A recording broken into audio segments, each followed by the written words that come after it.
ሄሎ ማነህ? ቤት ኪራይ ባለቤት አልነገረችም? ቤት ኪራይ አንድ ወር ሳትከፍል ሁለተኛ ወር መጥቶብሃል። እየሞከርኩኝ ነው ትላለህ እንዴ? እየሞከርኩኝ ነው።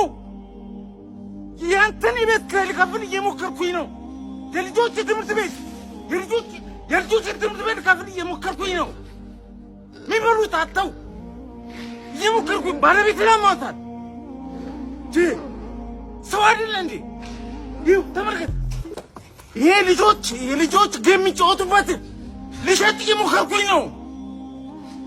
አስብ እንጂ ሁሉም ሰው እየሞከረ ነው በዚህ ሰዓት።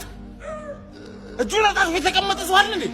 ታገሰኝ በቃ እየሞከርኩኝ ነው።